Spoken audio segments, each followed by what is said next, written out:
계속해서 한국외국어대학 이장희 교수 연결합니다. 이 교수님 안녕하세요. 예, 정관영 교수님 감사합니다. 예, 나와 계시죠? 예. 방금 구로다 개건논설위원회 설명을 들어보면 이게 매년 통상적으로 해왔던 의례적 행사인데 왜 이걸 그렇게 문제 삼느냐 이런 얘기입니다. 한마디로 어떻게 생각하세요? 우선 기본적으로 자유이라는 이 자체가 예. 사실은 54년에 창설 당시부터 군대 불보유를 명시한 이 일본 평화헌법 위배 논란이 있었습니다. 예. 그럼에도 불구하고 당시 참여연이 자유대 설치를 인정해서 예. 그 대신 조건으로 자유대에 해외 출동하지 않을 것과 또 일본 정부가 예. 이런 어떤 조건을 지킨 하에서 이것이 허용된 자유대입니다. 예. 예. 역대 정부들은 다 그걸 잘 지켰어요. 72년 다나카 각고에도 헌법 하에서 무력 행사하는 것이 허용되는 것은 단 조건 하에 있다 해서 집단적 자유권 허용 안 된다 이렇게 분명히 했어요. 예.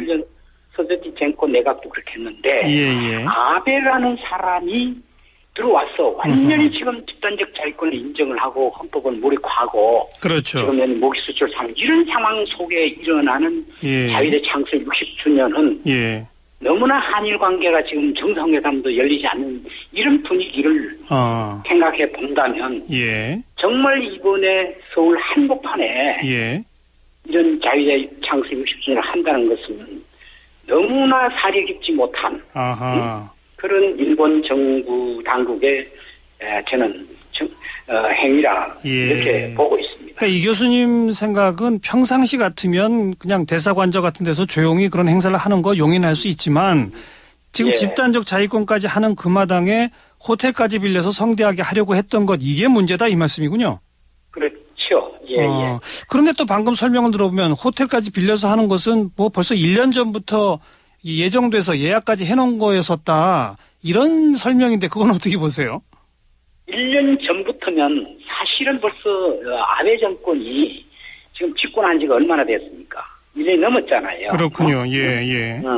그렇다면 그 아베 정권 지금 내거는 게 소위 말하는 적극적 평화주의다. 예. 제가 봐서는 적극적 평화주의보다는 공격적 평화주의라는 표현이 맞는데 예. 지금 이 자유대 창 자체가 군대 불보유 또 해외 파병 금지 그리고 교정권 금지라는 일본 평화헌법 자체에 위배되는 이런 자유대가 예. 이것을 또 대외적으로 실질적으로 정말 집단적 자유권을 이제는 과시하고 예. 또 그리고 이와 같은 상황을 서울의 한복판에 우리가 버젓이 우리 국민들이라든가 우리 정부가 이거를 그대로 들은 것은 묵인을 하는 꼴이 된 겁니다. 실질적으로. 예. 지금 우리 정부도 우리 국민도 또 일본 자체 내에도 지금 현재 그 60%가 지금 반대를 하고 있지 않습니까? 알겠습니다. 일본 집단적 자유권요. 롯데호텔 측이 하루 전인 어제 취소 통보했는데 이건 잘했다고 보세요? 어떻게 보세요?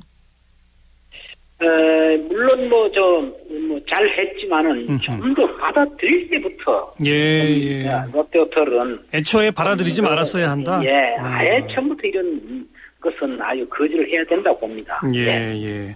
이제 그래서 결과적으로 지금 일본 대사관저에서 지금 행사가 치러지고 있는데 우리 국방부에서는 과장급 인사를 파견했습니다. 국방부가 주장한 바에 따르면 이 주일 한국 대사관에서 열리는 국군의 날 기념 행사에 매년 일본 방위성 무관단이 참가해 왔기 때문에 우리도 그 일본과 관계하는 과장급 인사를 파견한다. 이건 어떻게 보십니까?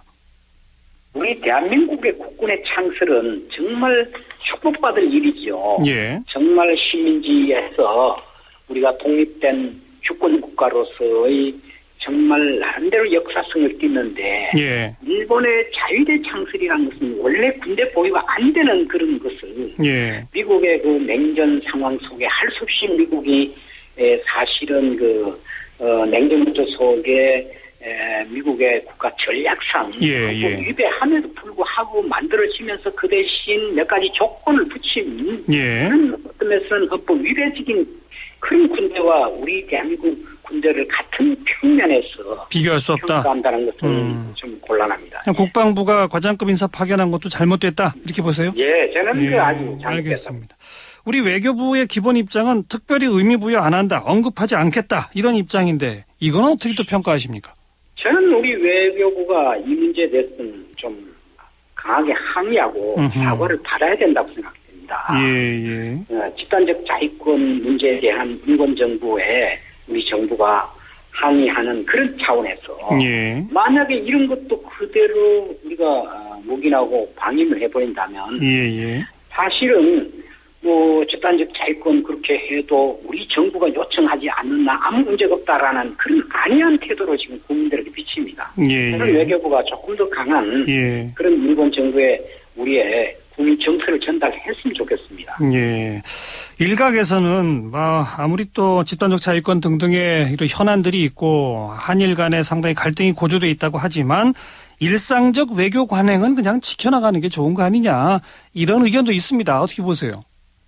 예, 일상적 외교 관행은 좋은데요. 특히 군대라는 것은 한 국가 주권의 가장 진한 부분이지요. 네. 그렇기 때문에 국가적 주권성을 가장 강하게 지나고 그것이 또 그 자위대는 바로 집단적 자위권, 해외 파병, 그리고 또한 과거에 했던 식민지 역사와 침략성 이런 것과의 연관이 있기 때문에 우리 국민들은 이걸 이해할 수 없지요. 조금 더 사려 깊게 이 문제는 하는 것이 좋다고 봅니다. 그냥 언급하지 않겠다 이 정도 가지고서는 안 된다. 그렇다고 일본 대사관자에서 하는 것까지 하지 말아라 하는 건 아니잖아요. 그러니까 성대하게 하려고 했던 그 계획에 대해서 강한 유감 표시 이런 정도가 적절하다 이 말씀이군요. 우리 외교부가 해야 될 것은 정말 그 평화 외교, 통일 외교를 위해서 일본 정부에게 43년 카이로스는 정신에 따라서 분단의 책임과 냉전의 책임이 이 주변 국가에게 있는 이런 상황 속에서 이 주변 국가들은 우리 분단 체제 극복과 그리고 동북아의 평화 협력에 그리고 남북관계 개선에 노력을 하고 협조해야 될 도덕적 법적 의무가 있다는 겁니다. 김정은 우방이라면. 그런데 지금 현재 이것은 아주 잘못하고 있는 겁니다. 우방 국가들이. 그런 의무가. 그래서 우리 정부가 강하게 여기에 대한 유감의 뜻을 표해야 된다고 봅니다. 알겠습니다. 바로 평화 외교, 통일 외교입니다. 여기까지 들을게요. 고맙습니다. 고맙습니다. 한국외국어대학 이장희 교수였습니다.